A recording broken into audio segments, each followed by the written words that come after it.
The Six Pillars of Self-Esteem by Nathaniel Branden. Picture this. A talented architect stands on the edge of his biggest break. One commission that will launch him into the stratosphere of success he's only fantasized about. The contracts are signed, the clients are ecstatic. This is his moment. So naturally, he celebrates with a drink. Just one drink. Except he's been sober for 3 years. Fast forward a few hours, and he's obliterated. He's insulting the very people about to hand him everything he's ever wanted. The deal evaporates. His partner storms out. His career implodes. Later, sitting in the wreckage, he says something haunting. "I was back in safe territory again, struggling to rise but not yet breaking through. I'm comfortable there." Wait, what? Why would someone torch their dreams right before they come true? It's the kind of thing that keeps you up at night. We see it everywhere. The friend who keeps dating people guaranteed to hurt them. The brilliant coworker who freaks out after a promotion and starts sabotaging themselves until they get fired. The person who finally finds happiness, then gets hit with crippling anxiety and a voice whispering, "This isn't meant for you." These aren't random streaks of bad luck. They're symptoms of an invisible force running in the background of our lives, dictating what we think we deserve, what we're capable of, and how much happiness we're allowed. That invisible force, self-esteem.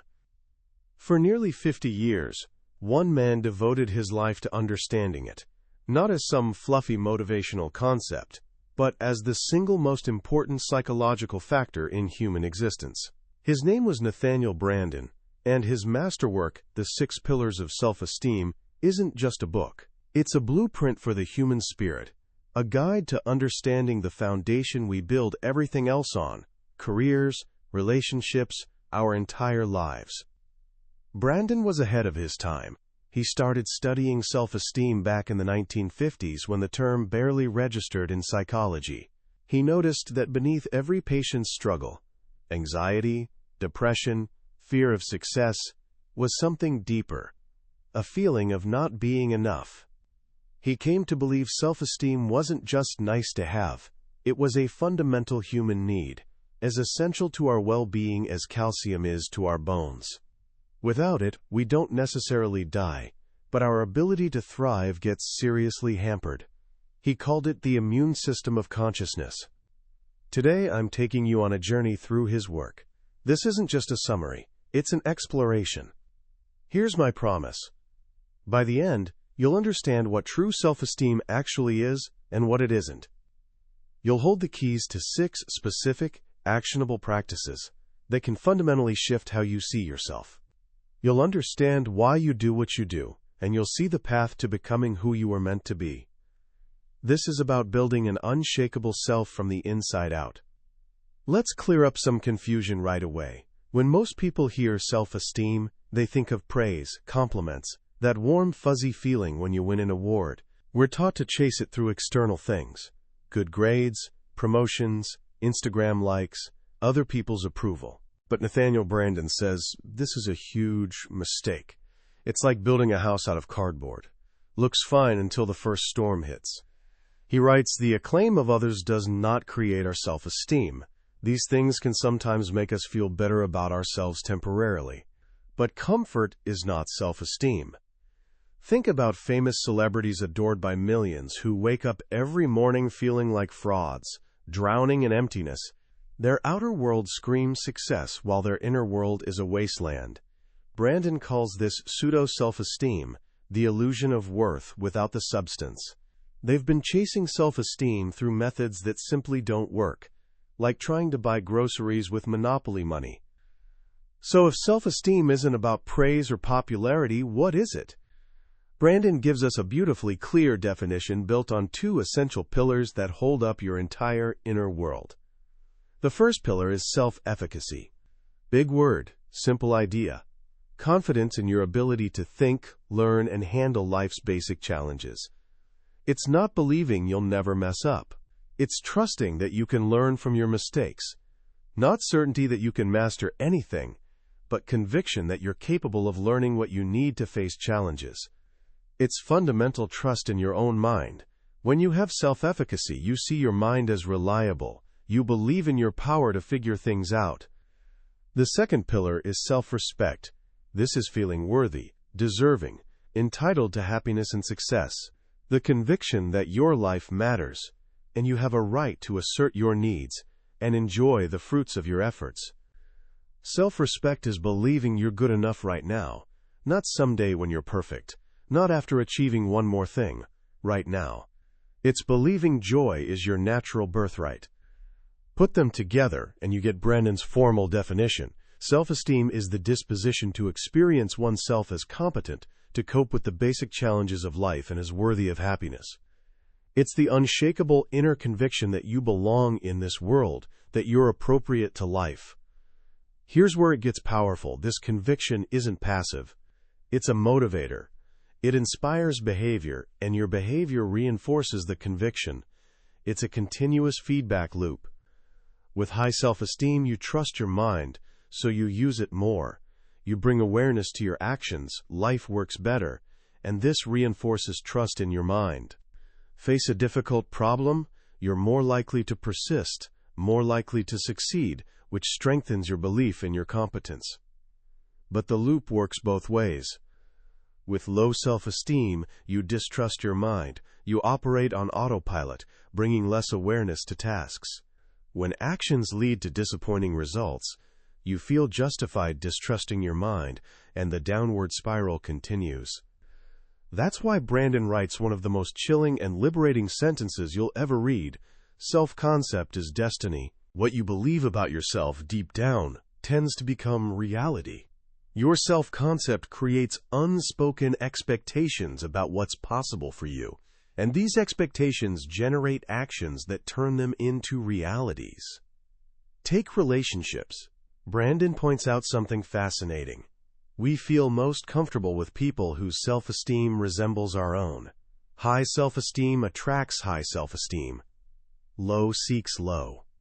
As he puts it, the union of two abysses does not produce a height.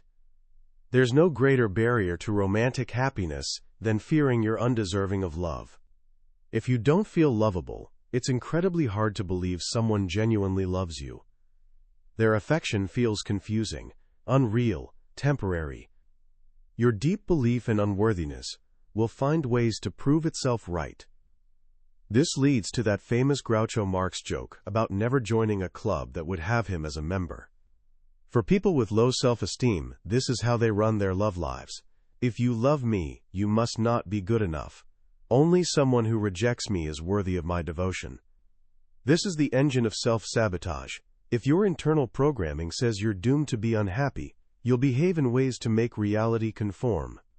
You'll pick partners guaranteed to abandon you. Or if you find someone happiness is actually possible with, the joy itself triggers anxiety. It doesn't fit your script. So you start demanding excessive reassurance, becoming irrationally possessive, or finding ways to reject them before they reject you. You subconsciously choose being right about your tragic worldview over the opportunity to be happy.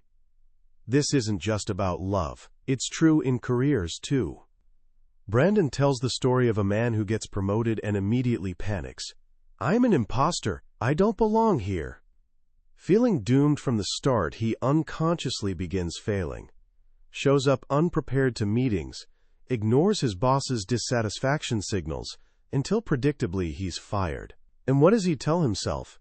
I knew it was too good to be true. It's a strange comfort. If you self-destruct, at least you're still in control. You spare yourself the anxiety of waiting for destruction from an unknown source. This internal script can tick silently for years.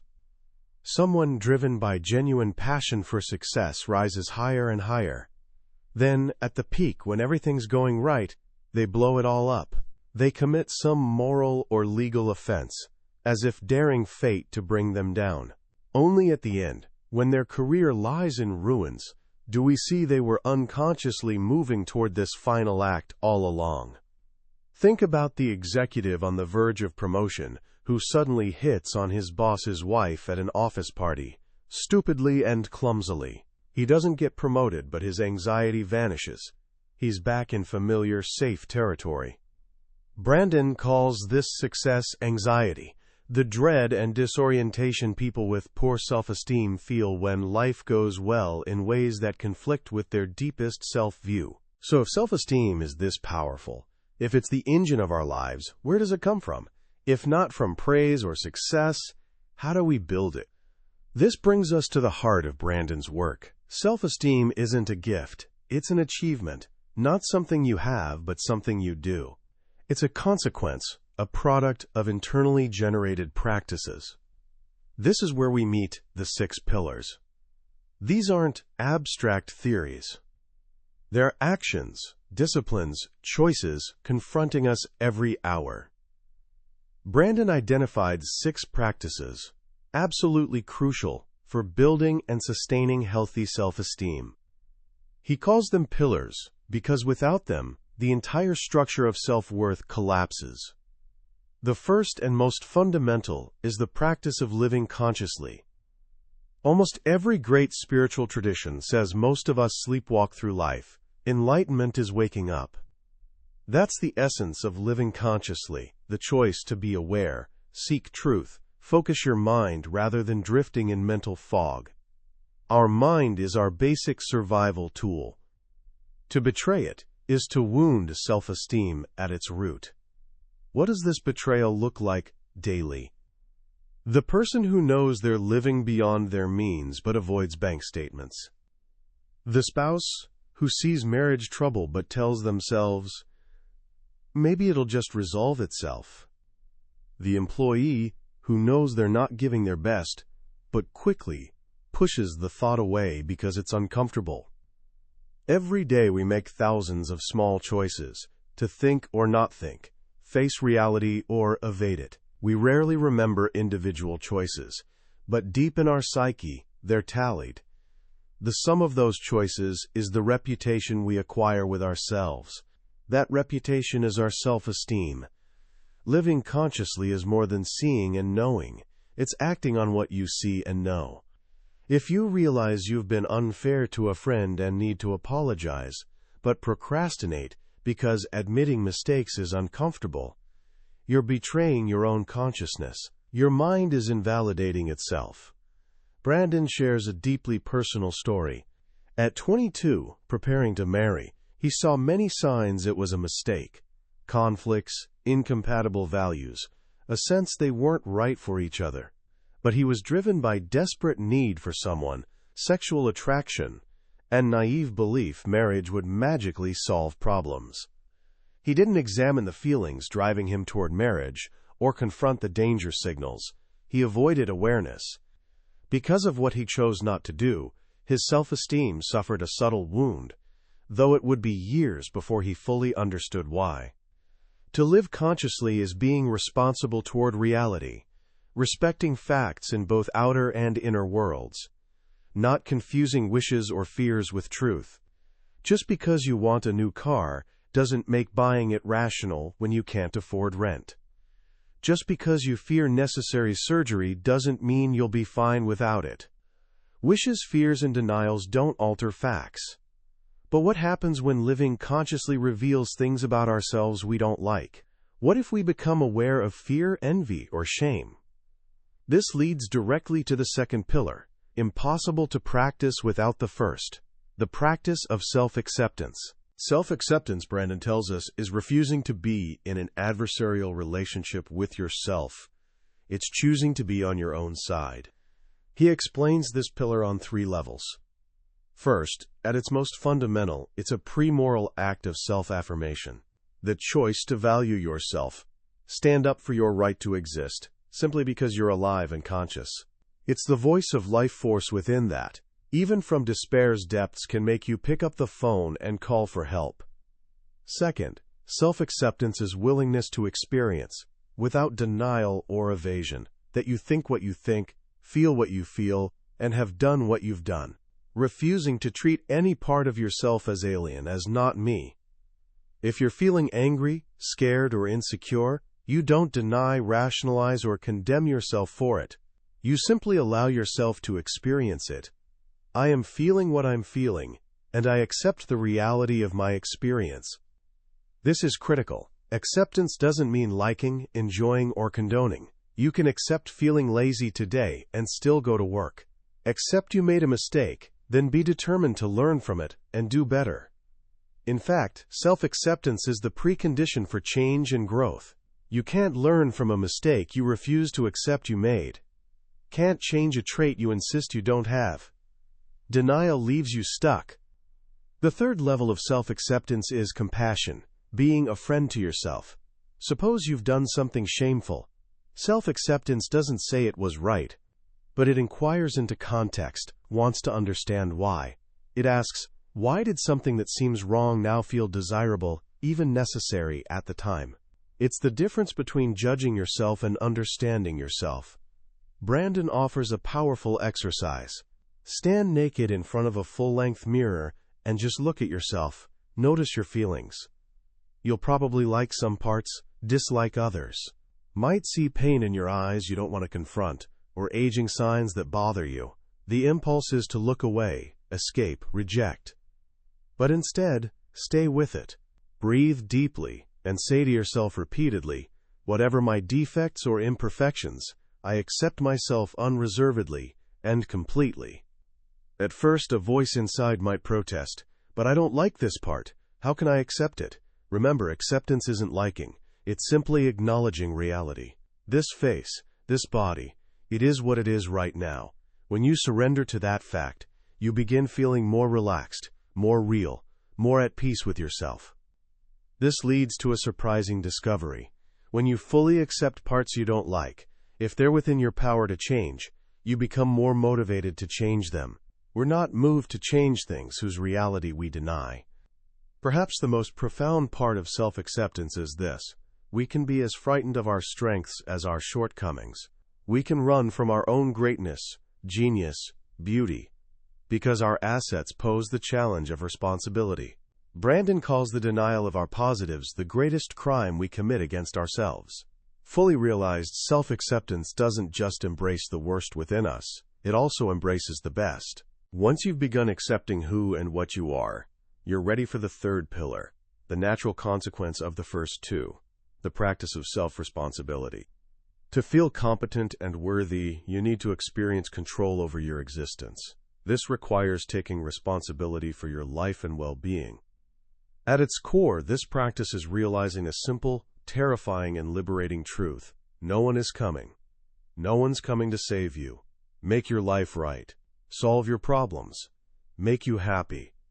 The dream of a rescuer is comforting fantasy, but it leaves you passive and powerless. To practice self-responsibility is accepting that I'm responsible for achieving my desires, for my choices and actions, for the level of consciousness I bring to work and relationships, for my personal happiness, and ultimately, for raising my own self-esteem. This doesn't mean you're to blame for everything happening to you. If there's an economic depression and you lose your job, you're not responsible for the depression. You're responsible for how you choose to respond. What actions are possible? What can you do to improve your situation? Self-responsibility means having an active orientation to life, not passive. It's the difference between asking, who can I blame, and asking, what can I do? Someone avoiding responsibility might say, she drives me crazy, or he pushes my buttons. Someone practicing responsibility understands no one else is in charge of their feelings or actions. They own their behavior.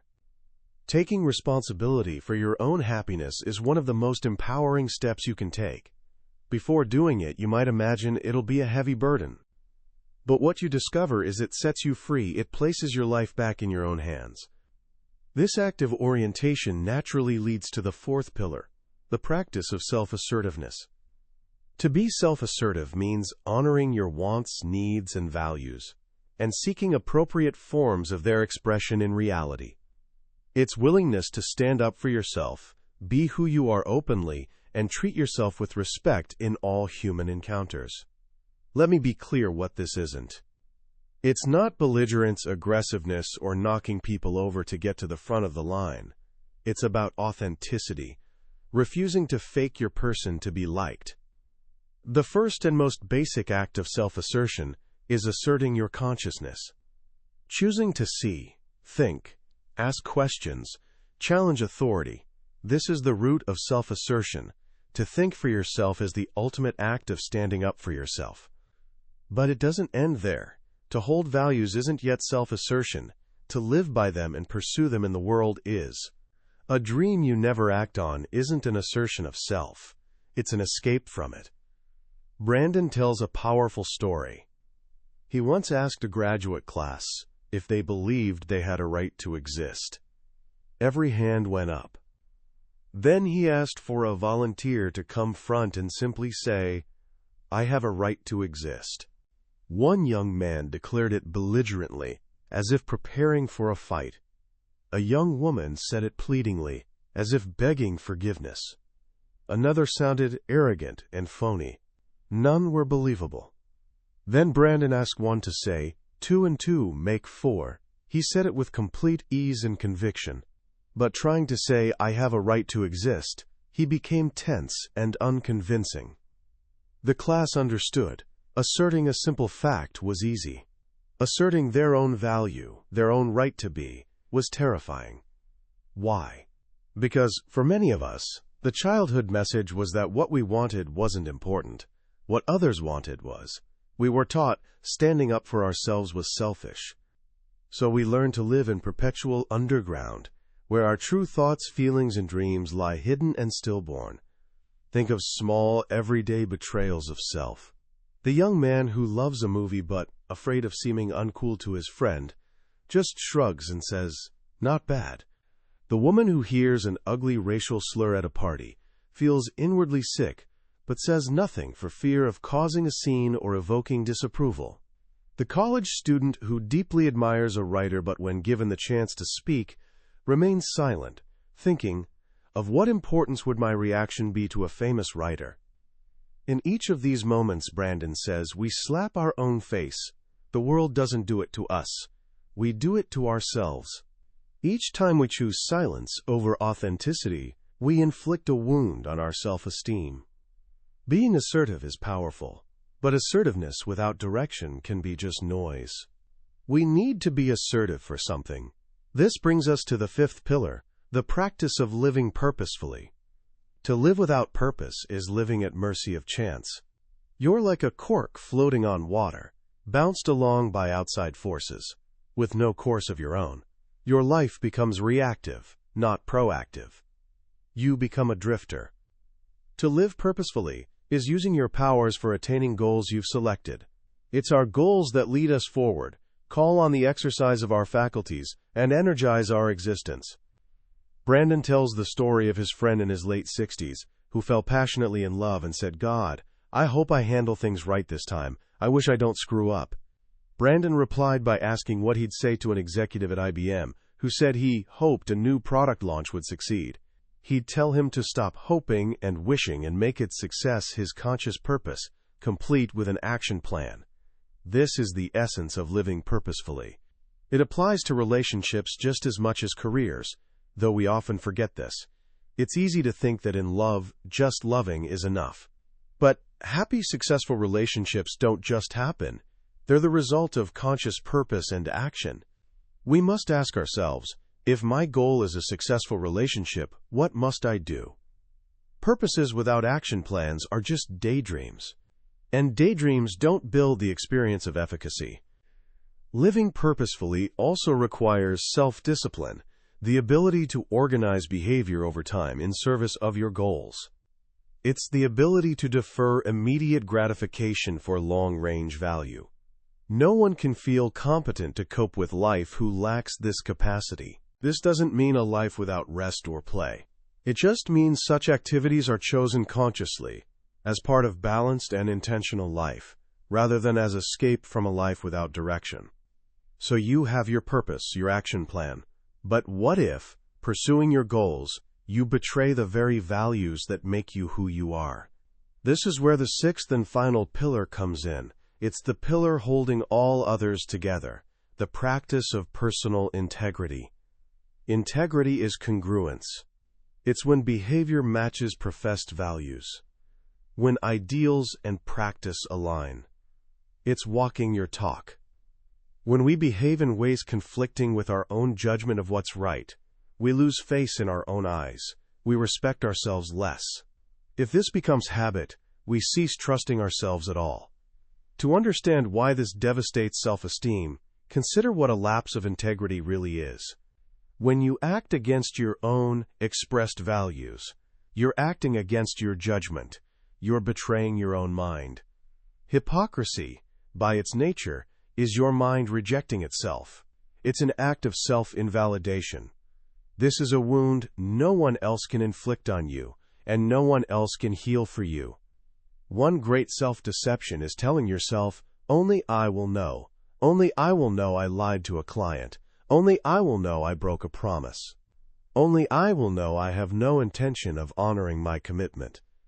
The terrifying implication is that your own judgment doesn't matter. Only others' judgment counts. But when it comes to self-esteem, you have more to fear from your own judgment than anyone else's. In the inner courtroom of your mind, yours is the only judgment that counts. You're the one judge from whom there's no escape. Most integrity issues we face aren't big, dramatic moral crises. They're small choices of everyday life. Do I pad my expense account? Do I laugh at a vulgar joke I find offensive? Do I keep promises made to my family? Do I pretend to agree with an opinion I don't share just to be popular? The accumulated weight of these small choices has enormous impact on our sense of self. People vastly underestimate the self-esteem cost of these small acts of hypocrisy and dishonesty. They think at worst it's a little discomfort. But Branden warns us, it's the spirit itself that's contaminated. So these are the 6 pillars: the practice of living consciously, the practice of self-acceptance, the practice of self-responsibility, the practice of self-assertiveness, the practice of living purposefully, the practice of personal integrity. Branden makes a crucial point about all of them. To practice them, don't you need to already have self-esteem? This seems like a paradox. He answers with what he calls the principle of reciprocal causation. The behaviors that generate good self-esteem are also expressions of good self-esteem. It's a virtuous cycle. The more you live consciously, the more you trust your mind, and the more you trust your mind, the more natural it feels to live consciously. The more you live with integrity, the more you enjoy good self-esteem, and the more you enjoy good self-esteem, the more natural it feels to live with integrity. Think of it like physical exercise. When you're in poor shape, exercise is hard, but as you get stronger, it becomes easier and more enjoyable. You begin where you are and build from there. You don't have to be perfect. Small improvements make a big difference. But practicing these pillars isn't always easy. Sometimes it requires facing fear, confronting pain, or standing alone in loyalty to your own judgment. It requires effort, struggle, courage. This brings us to what Branden calls the hidden 7th pillar of self-esteem. It's the motive power driving all the others. It's the love you have for your own life. This love is the beginning of all virtue, the launching pad for your highest aspirations. The will to live, grow, become the hero. The journey of self-esteem summons from within each of us. It's the choice to decide that your life and your happiness matter. And that's a choice only you can make. As we wrap up our journey through the 6 pillars of self-esteem, I'm thinking about why this book has remained so powerful for so long. In a world filled with quick fixes, life hacks, and promises of effortless transformation, Nathaniel Branden's work stands apart. It's unflinching. It doesn't offer a magic pill. It offers a spiritual discipline. He's not telling you how to feel good about yourself. He's showing you how to live in a way that generates authentic, earned self-respect. There's a profound difference. One's a temporary high, the other's a permanent foundation. This foundation has never been more critical than today. Branden wrote this before the internet, before social media, before the constant barrage of comparison and external validation became our lives, background noise. He saw, with incredible foresight, that we were moving from a manufacturing economy to an information economy, a world where our mind is our primary survival tool. In such a world, trust in your own mind, self-efficacy, isn't a luxury, it's an economic necessity. The ability to think for yourself, learn continuously, manage change, and take responsibility for your own career path are the new rules. The old organization man model, who could succeed by simply fitting in and following orders, is gone. Today, companies need people who can innovate, take initiative, and operate with high autonomy. They need people with self-esteem.